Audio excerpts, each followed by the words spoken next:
Affirmation of the life. জীৱনৰ দৃঢ়োক্তি বা দৃঢ়ীকৰণ বা সাধাৰণ অৰ্থত আকৰ্ষণ।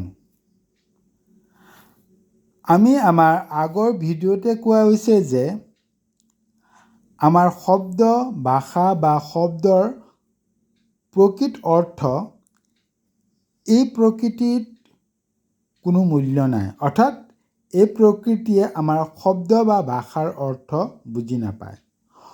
অৰ্থ সাৰ্থকতা আছে যদি কেৱল আমাৰ শব্দ তৰংগৰ শক্তি বা কম্পনাংকতহে আছে।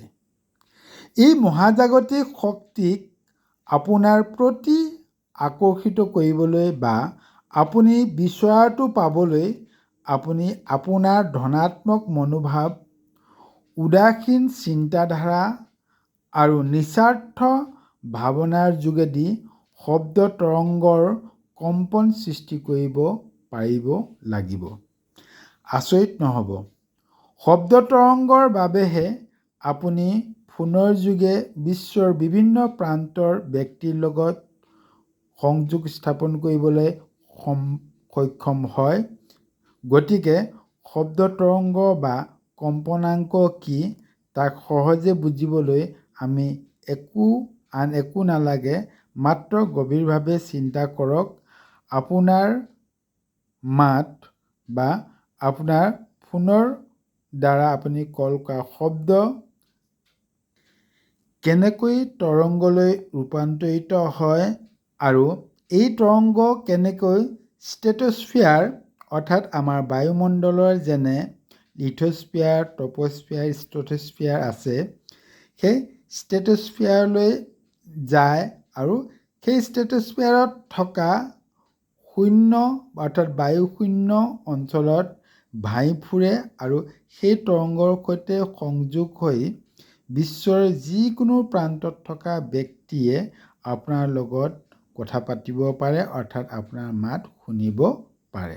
গতিকে আপোনাৰ মোবাইলৰ বা আপোনাৰ ফোনৰ পৰা আপোনাৰ মাত ষ্ট্ৰেটোস্ফিয়াৰলৈ কেনেকৈ যায় বা কেনেকৈ মাত বা শব্দ তৰংগলৈ ৰূপান্তৰিত হয় আৰু সেই তৰংগ পুনৰ কেনেকৈ শব্দলৈ ৰূপান্তৰিত হয় সেই বিষয়ে জানিবই লাগিব।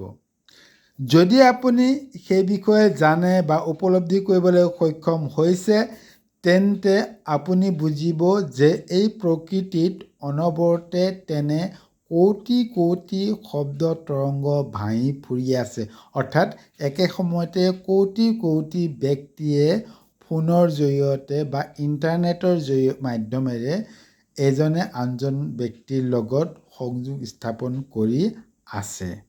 কল্পনা কৰক, সেই সকলো শব্দবোৰ যদি তৰংগ নহৈ প্ৰকৃত মাততহে এই প্ৰকৃতিৰ জৰিয়তে পাৰ হৈ গ'লহেঁতেন, তেন্তে আমি কেনেকৈ এই প্ৰকৃতিত জীয়াই থাকিলোহেঁতেন বা আমাৰ কাণ তাল মাৰি ধৰিলেহেঁতেন।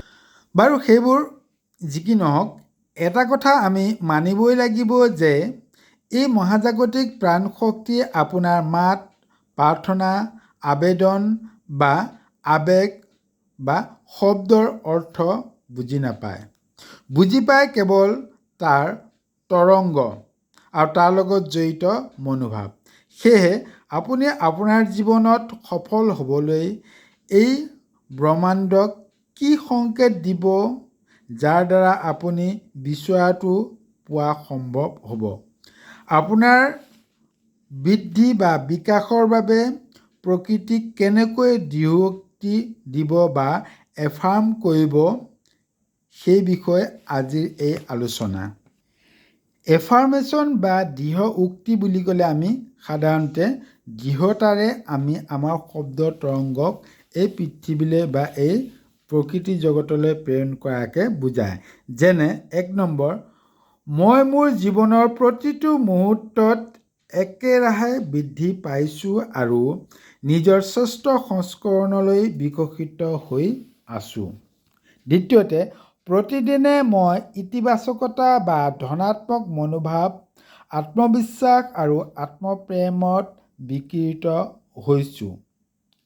তৃতীয়তে, মোৰ অন্তৰ্নিহিত সৌন্দৰ্য যিকোনো বাহ্যিক পৰিস্থিতিতকৈ উজ্জ্বল হৈ উঠে। চতুৰ্থতে, মই মোৰ জীৱনৰ যিকোনো নেতিবাচকতা বা ঋণাত্মকতা মনোভাৱৰ পৰা মুক্ত হৈ প্ৰচুৰতা আৰু আনন্দদায়ক শক্তিক আঁকোৱালি লওঁ। পঞ্চমতে, মই এজন সম্পূৰ্ণৰূপে যোগ্য ব্যক্তি আৰু মই মোৰ জীৱনৰ সফলতা, সুখ আৰু জীৱনে আগবঢ়োৱা সকলো ভাল বস্তুৰ যোগ্য।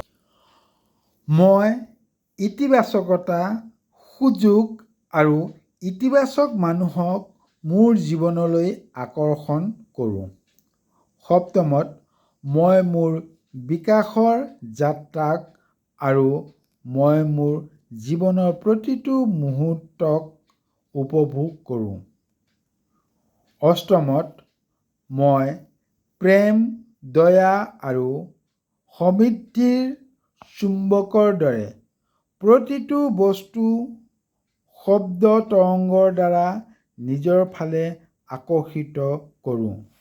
নৱমত, মই মোৰ শৰীৰ, মন আৰু আত্মাক সুস্থ পছন্দৰ দ্বাৰা সন্মান আৰু কৃতজ্ঞতা কামনা কৰোঁ। দশম, মই আত্মবিশ্বাসী, মই শক্তিশালী আৰু নিজৰ কৰ্ম আৰু ইয়াৰ ফলাফলৰ বাবে মই আগ্ৰহী আৰু নিজৰ যোগ্যক বা নিজৰ ভাগ্যক মই নিয়ন্ত্ৰক হিচাপে প্ৰস্তুত আছোঁ। অৰ্থাৎ মই মোৰ কৰ্মৰ দ্বাৰা মোৰ ভাগ্যক নিয়ন্ত্ৰণ কৰিব পৰা সক্ষমতা মোৰ আছে। এইখিনি হ'ল আমাৰ প্ৰকৃতিৰ প্ৰতি কৰিব পৰা এফাৰ্মেশ্যন বা দৃঢ়োক্তিকৰণ। আপুনি যদি এই এফাৰ্মেশ্যন বা দৃঢ় উক্তিবোৰ সৎ মনেৰে, সৎ সাহসেৰে যদি কৈ থাকে, তেন্তে আপুনি আৰু দুনাই কোনো ভগৱান, ঈশ্বৰ, আল্লাহ, বায়ুগুৰু, গডক প্ৰাৰ্থনা কৰিব নালাগে। আপোনাৰ শব্দৰ তৰংগ এই প্ৰকৃতিয়ে অৱশ্যে শুনিব আৰু আপুনি বিচৰাৰ দৰেই এই প্ৰকৃতিয়ে তাৰ প্ৰতিদান দিব। আশা কৰোঁ ইয়াৰ দ্বাৰা আপোনালোক কিঞ্চিতমান হ'লেও উপকৃত হৈছে বা হ'ব। সকলোৰে কুশল মংগল কামনা কৰি সকলোকে ধন্যবাদ জনাইছোঁ।